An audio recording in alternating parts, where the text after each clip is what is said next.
Hello Gemini, welcome dito sa aking channel, Kapalaran 888. Welcome Gemini. Alamin natin kung ano ang messages, vibration, gabay para sa inyong lahat. Ito ay general reading para sa lahat ng Gemini. Alamin natin Gemini kung ano yung last week message para sa inyo.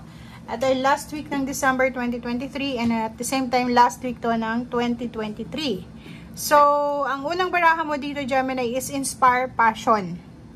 Okay, so dito sinasabi ng baraha sa'yo dito na may ibang Gemini dito na sa year 2023, medyo bumaba yung interest mo, bumaba yung passion mo, naging boring yung pakiramdam mo, wala kang inspiration. Siguro, for the past few years, sobra kang inspired, sobra kang motivated, sobrang passionate ka. But, for the year 2023, masyadong naging parang biglang nag-plef yung emotion mo, may na-depress, siguro, or hindi naman na-depress, siguro maraming mga disappointments, na nawalan kayo ng focus, Gemini, nawalan kayo ng focus, napagod, or ganito, ganyan. So, ngayon, sinasabi ng baraha sa'yo dito na, oras na, Gemini, bago pumasok yung 2023, since it's the last week, oras na para ibalik natin yung passion natin, ibalik natin yung buhay na gusto natin, yung motivation and determination.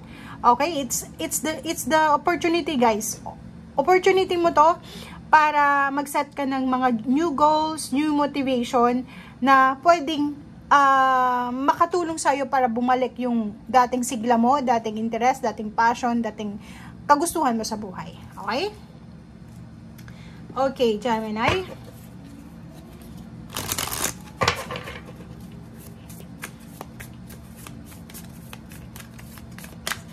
Okay. Wow.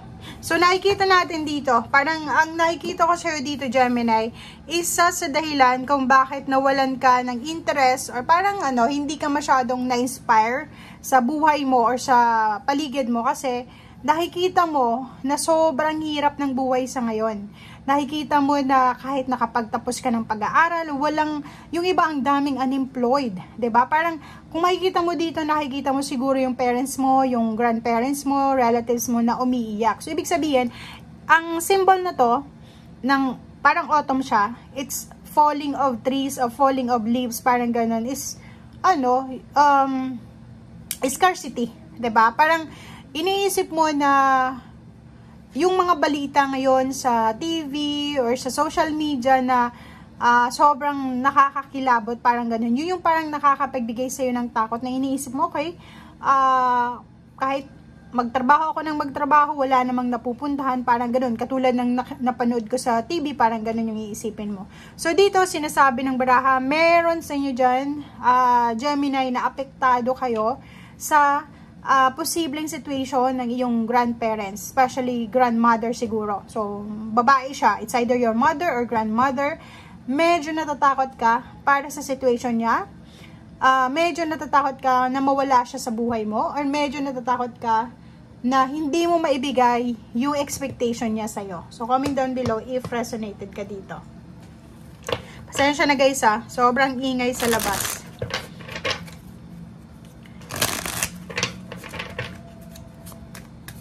Gemini.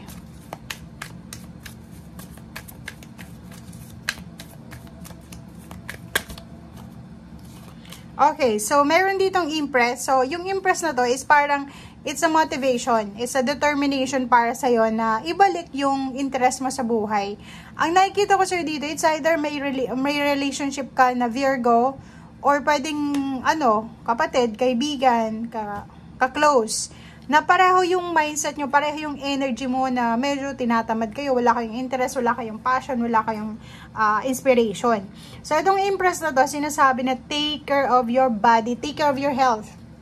Mental health, emotional health, yun yung pinaka-importante kailangan mong alagaan ngayon, Gemini. Kasi, unang-una, yung abundance natin, financial abundance, guys, hindi natin yon makukuha kung yung mental and emotional health natin is imbalance. So, unahin muna nating balansehin yung emotional and mental, and at the same time yung spiritual nating buhay. Dapat balance din para yung financial to be followed na lang siya. So, itong Empress na to, sinasabi ng baraha, it's a new inspiration. So, kung ngayong linggong ito ay hindi ka inspired or for the past few months, sinasabi ng baraha, huwag kang mag-alala kasi may darating na inspiration na pwedeng magbalik ng interest mo sa buhay. So, huwag tayong masyadong, kumbaga, negative.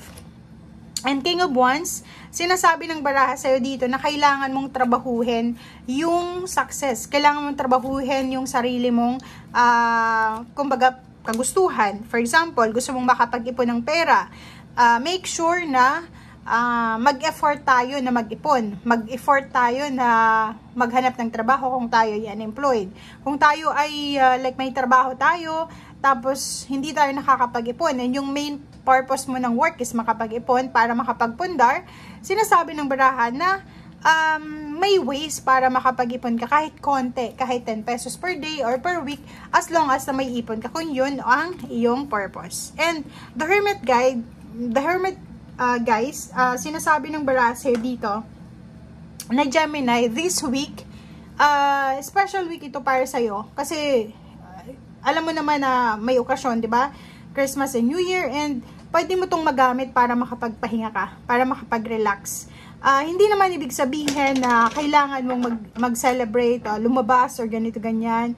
Kung halimbawa na wala ka sa mood, wag mong pilitin, 'di ba? Sa loob ng bahay, pwede ka naman na magpahinga, matulog, makinig ka ng mga inspirational talk, and at the same time, mingle with your family and friends. And yun, para makuha mo yung clarity, para pagdating ng New Year, sasalubungin mo siya ng clear yung mind mo. So yun, hanapin natin yung parang relaxation sa buhay natin sa linggong ito. Take care and have a rest. Queen of Swords, so yun, ang sinasabi ng baraha sa'yo dito na sa linggong ito, make sure na ang priority mo is sarili mo. Unang-una, physical health, mental health, emotional health, spiritual health.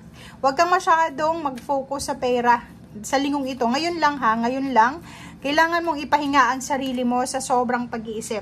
Balikan mo yung motivation mo dati, 'di ba? Nung medyo bata-bata ka pa, yung nasa below 20 years old ka siguro, marami kang motivation, marami kang pangarap sa buhay, so balikan mo daw 'yon. Kasi parang yun yung sinasabi ng baraha sa'yo na medyo nawawalan tayo ng inspiration and interest. Kasi sa mga nakikita nating pangyayari sa paligid natin, may nakita tayo na nakagraduate ng isang teacher, engineer, or kano pa man, long time ago, pero hanggang ngayon wala pa rin trabaho. So, parang yun yung inilalagay mo sa mindset mo na hindi ka sigurado sa future mo, parang ganun. Kaya ka nai-stress. So, balikan mo yung unang araw na motivated ka, yung unang araw na nagwi-wish ka, yung unang araw na nangangarap ka, and then, pwedeng magbigay yon sa'yo ng interest or inspiration ulit na bumangon, ilaban ulit yung pangarap. And salubungin mo yung 2024 ng inspired, motivated, and determined. Okay? Thank you guys. Bye!